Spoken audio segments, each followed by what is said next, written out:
You have those games and you could just see that Joel Embiid, that MVP level competitor, just showing up. And look, we've seen it in the past. Him, Maxey, and the play that Maxey's doing right now, we'll talk about more about him later on in the show, plus the 76er depth, that's good enough to be a 4th seed.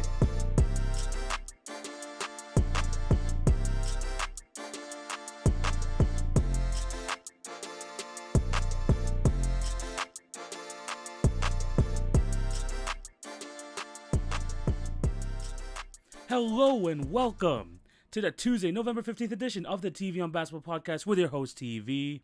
Hope you're having a fantastic day and thank you for clicking on to watch or listen to today's episode. Before we start, I do have to plug my other platforms. Remember to follow at TV on Basketball on Twitter, Facebook, Instagram, and TikTok for updates on the podcast and for other fantastic content. If you're on YouTube, remember to like, share, subscribe, hit the notification bell. That would be highly, highly appreciated. And for all my podcast listeners, remember to subscribe and leave a review if you're on Apple. And for the Spotify, Anchor, or Podbean listeners, just continue to show your support in any way possible. I see you, I recognize you, and I appreciate all of your support. Awesome show lineup for you guys today. It's a bit of a mixed match of different topics, but it's gonna be a fun show nonetheless. A lot of just talking about how great the players in the league are, because crazy enough, there's a lot of talent, and we're gonna be looking through all that today. Again, thank you guys for all the support, for sticking with the pod, coming to you weekly, and just for all the stuff that's been going on the other social platforms. I'm there, and I'm going to continue to be doing this on a daily to weekly basis. You know me. I'm going to do this as much as I can. Yeah. But yeah, it's going to be a really good episode. Again, thank you guys for tuning in. And I usually waffle in the beginning, and I'm almost leaning towards that point. So let's just get right into it. Let's talk some basketball. It has been a while. And I got to start with not even a storyline that happened this week. It's just, let's just acknowledge when we see an all-time great performance like we did yesterday with Joel Embiid as the Philadelphia 76ers defeat the Utah Jazz 105-98. It was a very, very close win. And you know when Embiid is putting up a all-time great stat line, they needed every single one of it. Because in this 105-98 victory, this didn't look real to me at first. And I had to watch the highlights this morning. It was crazy good, especially in that fourth quarter. Embiid, 59 points, 11 rebounds, 8 assists, and 7 freaking blocks. 7 blocks for Joel Embiid. This performance, 19 for 28 shooting, 20 for 24 from the free throw line, hit only 1 3. This guy played 36 minutes. He didn't even reach the 40-minute mark. He basically did not play a quarter, and he put up these numbers. He was absolutely dominant. He scored 26 out of the 27 points that the Philadelphia 76ers scored in the fourth quarter alone. And this is the first ever 50, 10, 5, and 5 game in NBA history. I mean, sometimes every week I talk about these storylines. I don't really get to talk about individual performances here and there because there's just so much going on in the NBA this week. But honestly, this is one of the biggest headlines because of something so historical. Him reminding us that he is a MVP candidate, why he was the runner-up MVP for the past 2 games. And in this game, yes, he's had a really good season. But the 76ers have been 7-7. But so far this season, 32, 10, 53% from the field, 83% from the free throw line. It's not being talked about as much because the 76ers have struggled. But Embiid is reasserting himself back into the MVP discussion. He is basically saying, look, I'm just going to be dominating here. Jokic is going to average 20, 10, and 8 right now. I mean, the Nuggets are winning, but it's not as crazy numbers as it was his MVP season. He is out here to prove that he is the best center in basketball. And he kind of had that type of performance last night because on the 76ers, only Maxey scored 18 points. The rest of the other team, no one over 8. Not a single person over 8. So they needed every single one of that. And like I mentioned earlier, the slow start for the 76ers is kind of what's been hurting Embiid. Early on in the season, you had the whole Harden getting back to his usual self, but it really kind of left Embiid in the dust. He didn't really know what to do in the offense. But in these last few performances, besides the 59-point game, he had a 33-point performance versus the Phoenix Suns, the 42-point game against the Atlanta Hawks, which was an amazing in of itself.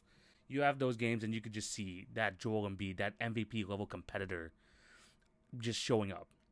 And look, we've seen it in the past. Him, Maxey, and the play that Maxey's doing right now, when we talk about more about him later on in the show, plus the 76er depth, that's good enough to be a 4th seed. But it's not enough to win a championship. That's why they need James Harden back from his injury. But what this game has shown me, and I think for Embiid to thrive off the most, is that he needs to be the main guy. Sure, Harden can get it's cool to see Harden back in his in his Houston days. The 30 10s and 10s, that type of stuff was ridiculous. But that's not the Harden they need on this team. They need Harden, the leading assist guy in the NBA, one of the best point guards in the NBA. They need that, and they need him feeding the ball to the Maxi, to the Joel Embiid, and let them flourish and let them score in their own ways. I mean, because let's be honest, 20 plus points is guaranteed for Harden every single game. And that's honestly more than enough for the third leading scorer. But Max, in order for this team to become a championship contender, you're gonna need that 22 plus that you're getting from Maxi. You're gonna need that MVP play from Embiid. And Harden, at his best, is one of the best point guards in the league, and that could just feed them the ball. And with Embiid playing this way, finally getting back into form, I think Doc Rivers knows what the formula is to win. I mean, hopefully Embiid does not get injured again. Knock on wood. But he needs to be the centerpiece of the offense. He has to be, and that can win you a lot of games. And with the right player like James Harden when healthy, that can lead you to a championship. So they need to continue to play it this way. Yeah, they started off slow, but let's be honest, they're gonna be fine. They have a really good head coach, despite what people think. They have a nice three stars there in Maxey, Embiid, and Harden when he comes back healthy. Then the bench is good. The supporting cast is good. When you have all those factors combined, you should be in the championship mix. It just looked rough to start the season. It did. But I think they have a really good chance to turn around. And going back to that performance, I mean, Embiid is going to continue to put these up as long as Harden is out. You just have to continue to do this to get his confidence back up, to get him into the mode of, yeah, I'm going to get into this game and I'm going to absolutely fucking dominate. I shouldn't have sworn there. Oh my gosh. I'm going to freaking dominate. But it was great to see that type of performance. It was great to see the highlights. If you didn't see the game last night, I highly encourage you just to check out just the Embiid highlights. And like I mentioned, it wasn't like it was a garbage time game. I mean, it was, honestly, in the modern NBA sense, it was a low-scoring game. 105-98 game against one of the most surprised teams in the league, the Utah Jazz. I mean, they're no joke of a team. Embiid absolutely just dominated. Vanderbilt had no chance. Absolutely no chance against an Embiid going off like that. 26 points in the fourth quarter, too. That's absolutely ridiculous. Great performance. I think the 76ers will be okay. I think they will. Maybe in a couple weeks, we might start talking about them back in the conversation for contender. But right now, they're just trying to climb their way back up to the standings. They finally reached 500 again. I have confidence in this team, and I do think that with Embiid playing at his MVP level, with an improved Maxey, and then adding James Harden back in maybe a month or so, I really do feel confident in this team moving forward. Next topic I want to discuss, honestly, the show, I just looked at the topics. It's not going to be that long of a show compared to previous weeks, but let's move on. Jacques Vaughn, yes, the interim head coach for the Brooklyn Nets, he is now their official head coach. He has signed basically a deal to become the permanent head coach for the remainder of this season and also next season. Now, this came off the breaks of a report from Sham saying that, look, Ime Udoka is the lead candidate. That's who Brooklyn really wanted when thinking about this process of hiring Steve Nash. Ime Udoka was their first option. And he said it was basically confirmed that he was going to be their head coach. But there are reports following that saying that certain figures in the Brooklyn organization weren't comfortable with the hire. They think that it wouldn't be a good idea, especially with the whole Kyrie thing going on and his little drama going on. Bringing in someone that can instill more drama just for the fact that he might have to answer questions about the whole situation would be bad for the organization just because they're already all they want to try to really do is now try to focus on winning basketball games. They think that this is a good idea for Jacques Vaughn to see out this team, see how they do, and maybe have a crack at it next year. I mean, he has his head coaching experience. He was the interim coach for the Nets in the past. He was the head coach for the Magic back in the day. He has experience, and I think he's been there for a long time, that he has the organization's respect and the respect of the players. Now, obviously, some of the fans, especially Brooklyn fans, are mad because, look, obviously they want the coach that just went to the NBA Finals this past season. I mean, he is a very good coach. But like I mentioned earlier, you have the Kyrie situation going on, and then you have, I won't say an unresolved issue, but an issue with Ime Udoka that we just don't know too much about. Sure, it could have been just like a workplace affair, this and that, but we don't really know the true story of the details. And honestly, just for the respect of the women in that organization, with all the things, being talked about around the league, especially with the Miles Bridges situation and then this one, I think a lot of them had to speak up saying, look, that's happening in this organization. We don't want to bring that type of energy here. We wouldn't feel comfortable with him around. And complete respect to that. Complete respect. And the fact that the Brooklyn Nets organization kind of listens to its employees about, and that kind of takes their opinions into account, it's better. I really think it's better. Again, I think more stuff is going to come out about the Udoka situation moving forward. But I feel like it's just too recent. I mean, he's going to get a job back in the NBA soon, whether it's with the Boston Celtics or with another team, probably by next season. But I just don't think right here, right now, is the best time to have him within the organization. Especially because they already have a lot of drama going on with the Kyrie situation. If stuff gets brought up with Udoka, that's just another thing that the Nets PR team is going to have a nightmare dealing with. So, yeah, I mean, like I said, Jacques Vaughn has experience, knows these players, knows how to work with his team. And to be honest, the Brooklyn Nets, yeah, sure, they're 6-8 right now. They've looked better. KD has looked absolutely fantastic, averaging 30 points a game this season. And, they're playing a little bit better, especially on the defensive end. They're finally moved to top half. They're still a near top 10 offense. I mean, hopefully, whether Kyrie Irving comes back or not, I think that he's going to just turn his team around and at least get them to the position where, look, they're going to be in the playoffs eventually. Whether they can go further than that is, of course, going to be a big question mark. But I think that he has a better grip on the team, and I think that him seeing out the rest of the season is better just for morale of the franchise and just stability in that head coaching role. Because look, you're not changing that much. You're just elevating someone from further down the bench and moving him up to a different position. He's been there. The players know him. Bring in someone, yes, Udoka has had experience with them in the past, but again, the baggage that he brings over with him from Boston is not worth it for the season, especially with the amount of baggage that the Brooklyn Nets have already. So, yes, Jacques Vaughn officially being head coach, I'm good with it.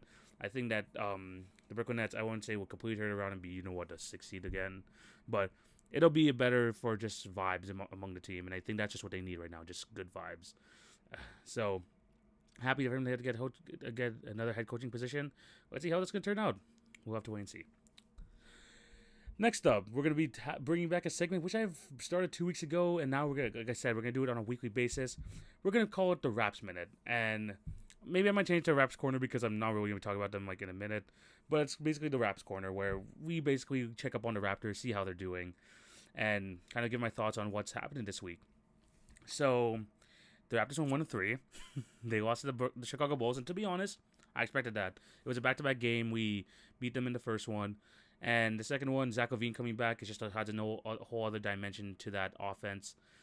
And it was just too much for the Raptors. And honestly, I was fully expecting that loss. But what made me happy, even though Siakam's injury did suck and we won, again, we just want the best for him.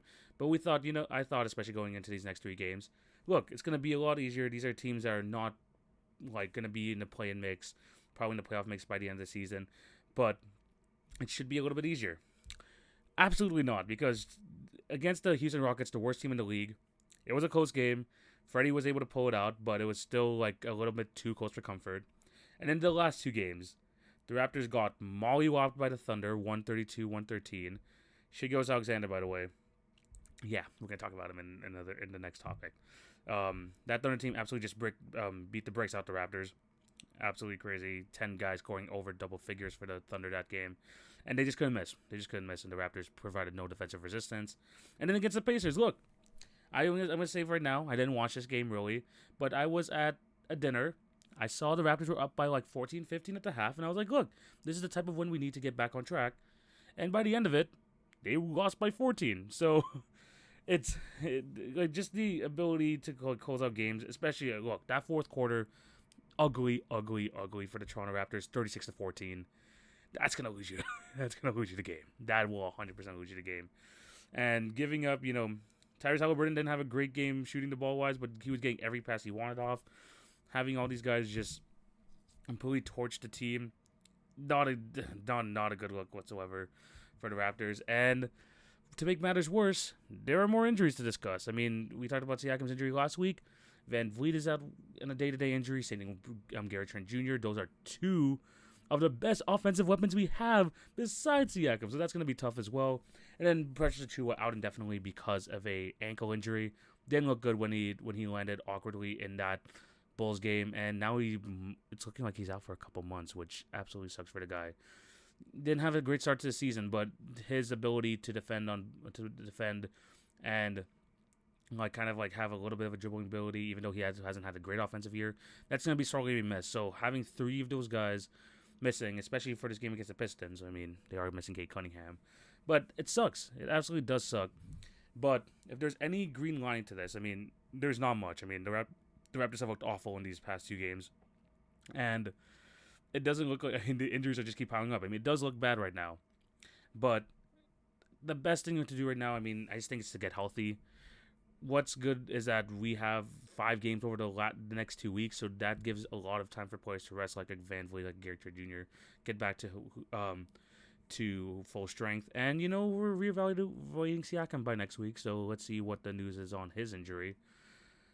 It's going to be kind of tough, but the good thing is the schedule isn't too bad. I mean, right now it's against the Pistons, but after that, the Heat, Hawks, Nets, Mavericks, Cavs, Pelicans, Nets. The next 7 games is going to be tough, but a good thing is they're a bit more spread out, so they have time to rest. I just think for the Raptors, they're going to lose some games, obviously. Their best offensive threat right now is OG Anunoby, and I don't know how far that's going to take us. But at the end of the day, Nick Nurse has to just... I mean, he has no choice. He has to trust the guys on the bench now. I mean, more minutes for Malachi Flynn, that means. More minutes for Thad, Otto Porter. Potentially we'll see a Jeff Dalton, potentially a Juancho Hernan Gomez make an appearance. I mean, this, if anything, let them have this chance to build up their confidence and see what they could do, and maybe they could provide some good minutes for you moving forward.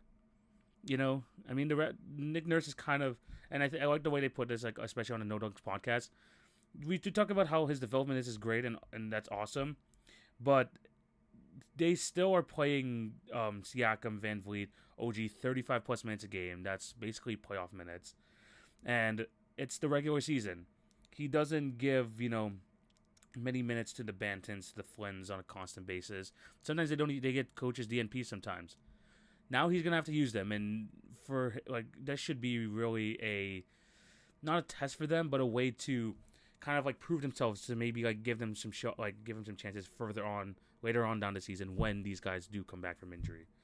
So it's going to be a rough few weeks. It will be, especially without Siakam, and honestly, we don't know. It's a day-to-day thing, especially with Gary and Fred, Pressure being out indefinitely. It's going to be rough, but I think that Nick Nurse is going to have to learn how to use a lot more of the other guys on the bench, and we get to see, who are the guys that we're going to be trusting when it comes to the end of year rotations, especially when you have playoff aspirations. It's going to get a good grip on our team, and hopefully those guys start to play well, maybe steal a few wins here and there, and we can have some optimism for, a potential new bench mob for the Raptors moving forward. So, yeah, it sucks that we're missing 3 starters and a very key bench piece, possibly our 6th man, but, you got to make a best out of a bad situation, and now the Raptors they're forced to see who is going to be able to step up and if they're still going to be able to bring in some wins. And now we're going to move on to the final topic. And look, it's not going to be too quick. I know I told you, it's going to be a shorter episode today. But there have, so far in the season, where are we at? We're maybe 12, some teams 14 games, this and that. Yeah, 12 to 14 games to start the season. There are a lot of guys really showing out. And I'm going to name this segment basically First Time or Next Time, where we're going to look at 5 guys who have never made the All-Star team, but are having fantastic starts to the season. And I'm going to basically give my thoughts whether I believe they're going to make the team or not. A lot of these guys have made the headlines just for being having sharp performance and stuff like that. But I'm going to decide basically my verdict as to whether or not they're going to make the playoff. They're going to make the All-Star team. And they're going to be, a lot of these guys are young guys for sure, but it's going to be interesting to see because, in my opinion, there's some empty spots there, and I think that some of these guys are going to be able to slide in and potentially make their first All-Star appearance this year. Let's talk about the first guy who I think is the number one guy to look at as, this guy's basically almost feels like a lock to be an All-Star this year, no matter the record. It's Shai Gilgeous-Alexander, my boy SGA from Toronto, Ontario, Canada. SGA, we knew he was great. We knew he was a great player. I've been talking about for years that Shai Gilgeous-Alexander has had the Devin Booker syndrome of the past Phoenix teams where he puts up great numbers. No one talks about it because he's on the OKC Thunder. And then people start to question, oh, is this guy a real player? Is he is he just getting empty stats on a bad team? No. This guy's insane. And he has proven that this year, averaging 31, 4, and 6. Let me repeat that. 31, 4, and 6. And look, the percentages aren't bad. They're actually amazing. 54% from the field. Sure, he's not a great three-point shooter, but 36%, that's respectable. And he has 93% at the free throw line. Shai Gilgeous-Alexander, first time or next time? Firstly, the Thunder are not even have that bad of a record. They are 6-7 right now.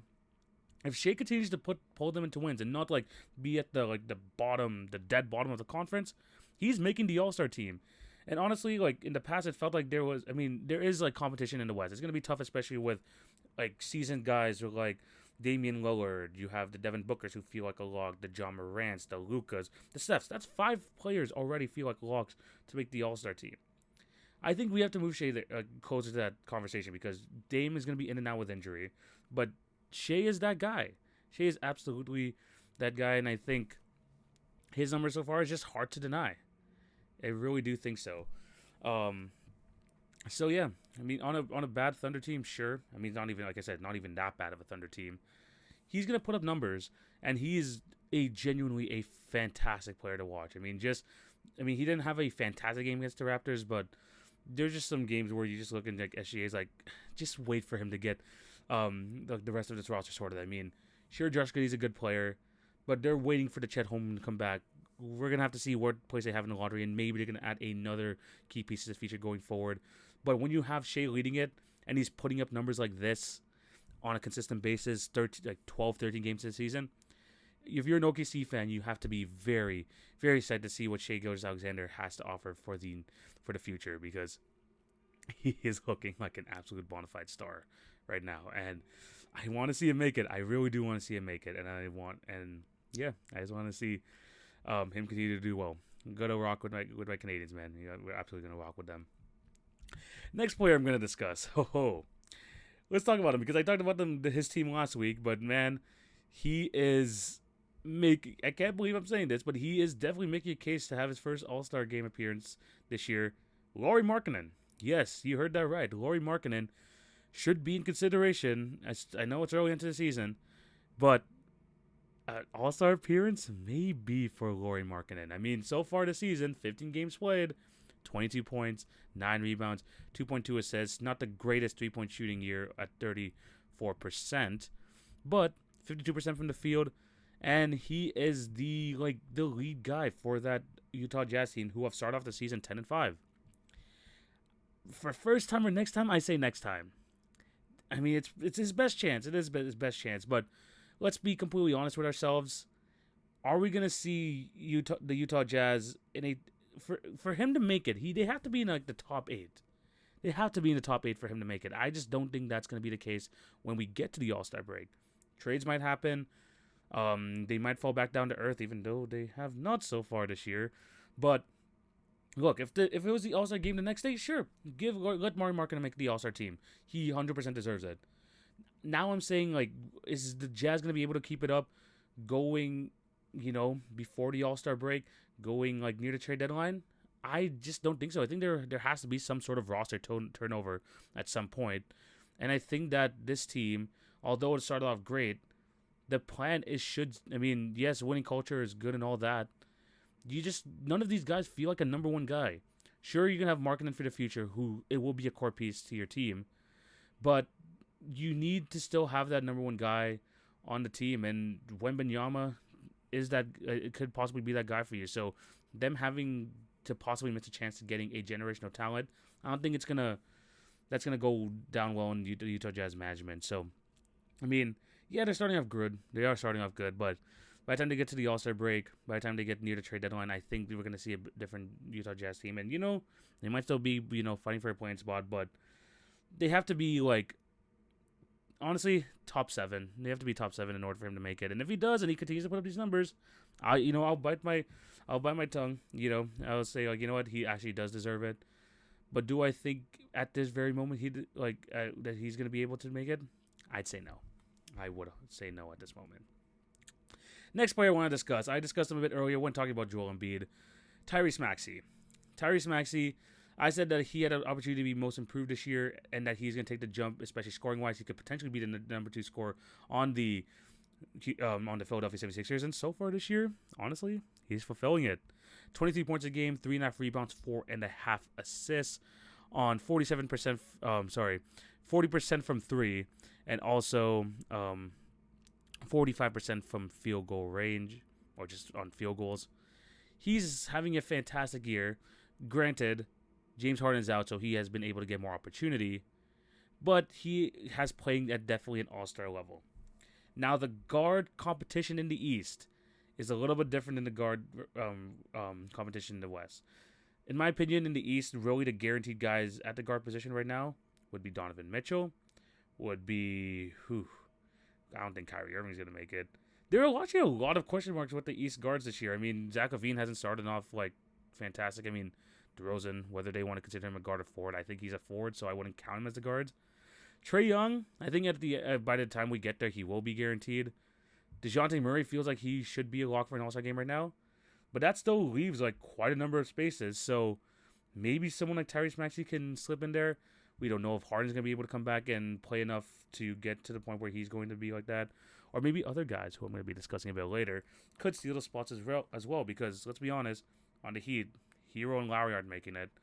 If we look at the Nets, I don't know if Kyrie Irving's going to make enough games to even be able to be in consideration. Melo Ball, he only played 1 game so far, so we really can't say about that. And even someone like Chris Middleton, who made the All-Star team last year, he's going to miss a good chunk of the season. I don't think he's going to be really in consideration.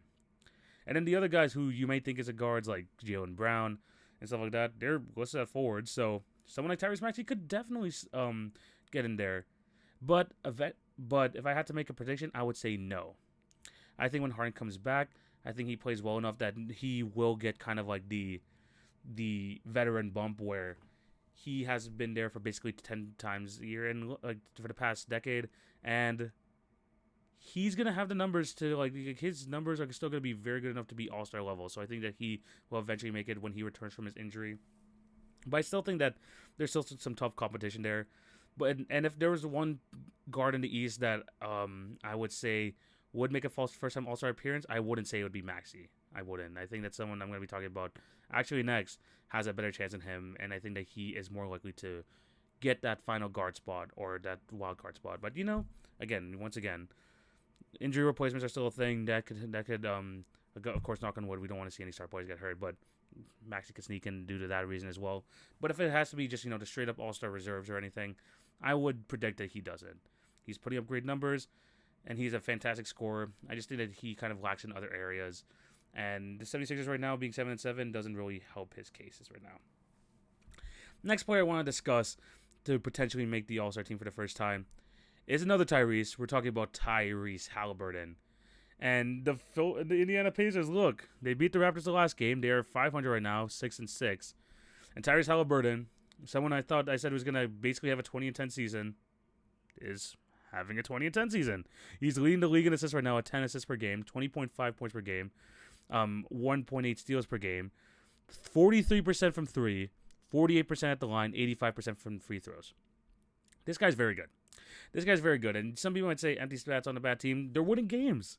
They're really winning games. And look, Benedict Mathurin has been like the story for the Pacers so far just because he's been this great, entertaining young rookie who is basically Paolo Banchero's only competition right now. But Tyrese is still the best player on that team. And he is putting up numbers. He is doing everything for that team on both sides of the floor. If they can like hover around the play-in tournament area, I really do believe if it comes down to one more guard in the East to go get the spot, I think that Tyrese can make it. I really do think so. So in terms of first time or next time, I think, yes, this will be his first time making the All-Star team.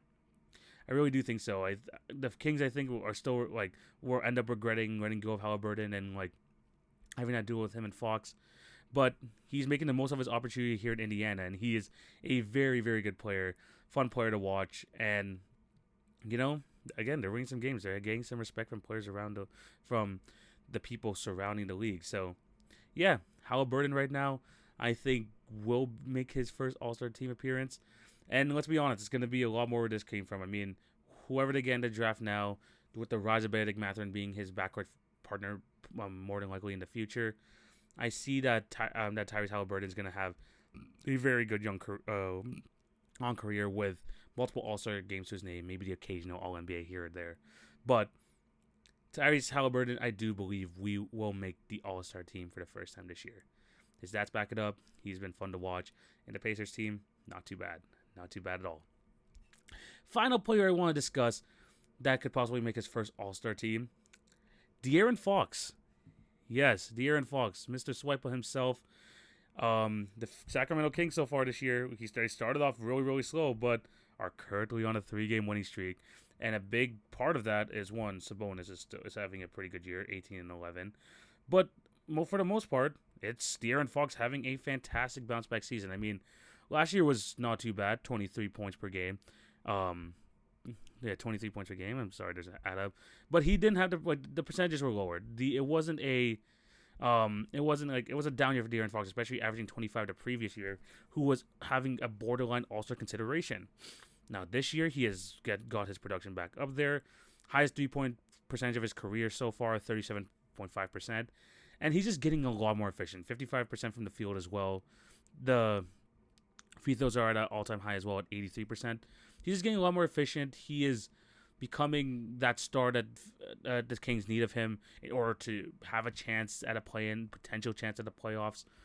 And to be honest, if it comes to first time or next time, I think that he could be, let's be honest, there's going to be 1 or 2 injury replacements. I think even with that, it's tough though. That's the thing. It's really, really tough. But I'm going to say no.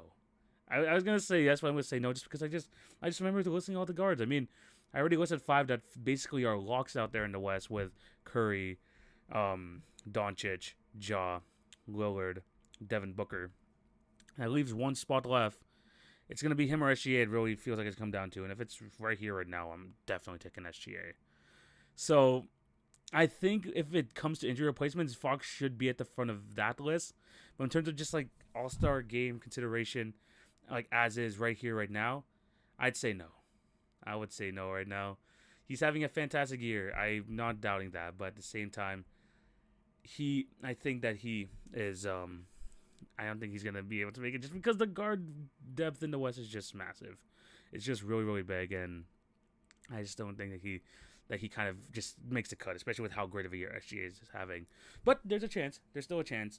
And if the Kings continue to win games, then you know what? If they, by the All-Star break, have a significant better record than the Thunder, and, Shea goes out with his, miscellaneous injuries, whether it's a tanking ploy or not, Fox has a chance. I think he has a real good chance. As of right now, I just think that he just doesn't just because of the guard depth.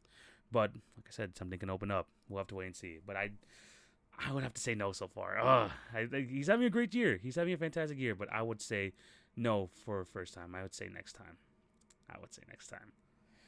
But yeah, those are the 5 guys. Let me know what you guys think. Do you think that the guys I said will make the All-Star team? And for the guys I say no, make your case as to why you think they will make it. Let me know down below in the comment section here, Instagram, all that good stuff. But I think this is going to today's episode. Yes, it's a shorter episode, but we talked a good amount, and I think there's never not so much talked about. So let's end it right here. Thank you guys for watching and listening. Remember to show love on all the podcast channels. Like, share, subscribe, and hit the notification bell if you're on YouTube. And remember to follow @TV on Basketball on Twitter, Facebook, Instagram, and TikTok for updates on the podcast and for other great content. Again, I'm going to be back next week to talk more NBA basketball. But again, if you want to see some daily content from me, check out my TikTok, my Instagram. They're all going to be over there, so be on the lookout for that. And yeah, just look out for more NBA content and more stuff is going to be coming out. I'm going to try and maybe make some more different videos, especially on the TikToks over the next week, so be on the lookout for that as well. But besides that, just expect the normal content, and I'm going to be back next week to talk more of the juicy NBA storylines that are definitely about to happen over these next few days. But again, thank you guys for all the support. Hope you have a fantastic day. This is TV signing out. Take it easy, guys. Peace.